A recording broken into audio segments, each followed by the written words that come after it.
Gold and silver have been going up in price. That much we know. Will they continue to go up in price? I believe they will. I've outlined 3 major categorical areas that I think are bullish for the price of gold. It's a lot of information, but I'm going to share it with you. Come on, let's go.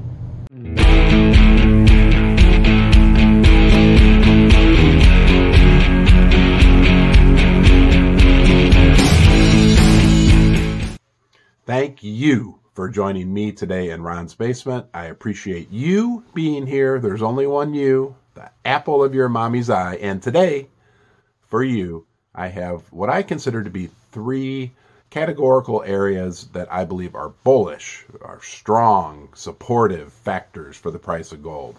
It's a lot of information. I'm going to stumble around quite a bit, but bear with me. I'm going to get through it all. Number 1.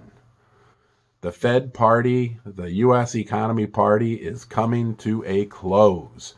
And as things begin to unravel, I think that we will see major structural changes in the value of the dollar and a lot of the other structural areas of the U.S. economy that will be very supportive and bullish for gold.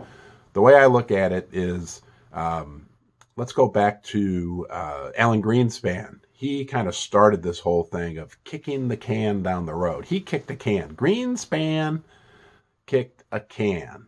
Okay?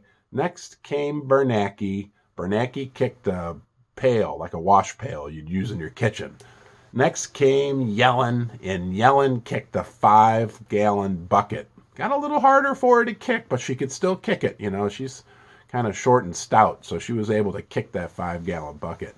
Now we have Jerome Powell, and he's trying to kick a 55-gallon drum down the road. It's getting to the point where you just can't kick it down the road anymore, right? Natural market forces eventually take over. They've distorted the U.S. free market economy, and it's gotten to a point now where eventually, right, like gravity and Mother Nature, you know, Mother Nature always wins. And Powell cannot kick the 55-gallon drum. Maybe it's a barrel of oil, you know, I don't know. There's something symbolic about that. But as things begin to change, they're gonna change. Things are gonna happen much quicker now, also because the debt has grown, you know, $30 trillion, huge deficits. You know, I have observed, right? I've observed over the last 3 to 4 to 5 years that now it feels like we're getting closer to an end game, and things happen at a much more severe level and a much more quickly pace. And that will continue down the road, and that will be uncertainty and kind of the unraveling a bit of the U.S. economic system. And I mean, who knows how that's all going to play out, but it cannot be anything but bullish for the price of gold. If you looked at any other country throughout history that peaked and then unraveled, Ray Dalio has some great information about all the Dutch, the Spanish, the British, everybody who's been the reserve currency and ruled the world. That, you know, when they unravel, gold and silver have held their value for 5,000 years. They're going to continue, at least during our lifetimes, to hold their value. All right, let's move on to number 2.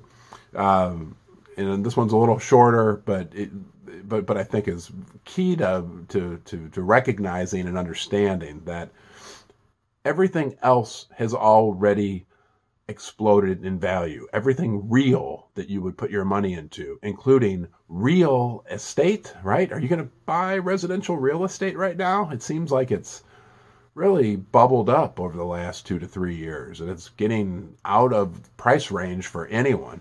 Are you going to buy general stocks in the stock market? I mean, the NASDAQ stocks, the S&P 500, they're at like historic high valuations. The bond market, it's come down a bit, but it's still in, they say, like the biggest bond market bubble in 800 years, I read something earlier. And all the other commodities, all the other agricultural, fertilizer, food, everything else has metals, all the other metals except for gold and silver have already exploded higher in value. So it is gold and silver's turn, okay? The third and final supportive factor for the price of gold and silver going forward is what I'll call kind of the new world order or geopolitical.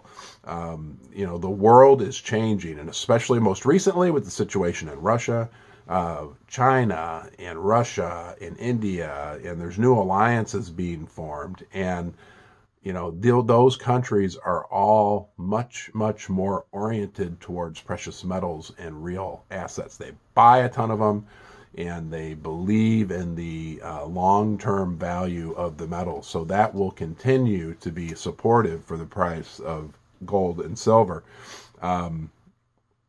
You've got foreign countries buying gold. You have foreign central banks buying a lot of gold. And you have just us, the retail demand for gold and silver has been through the roof.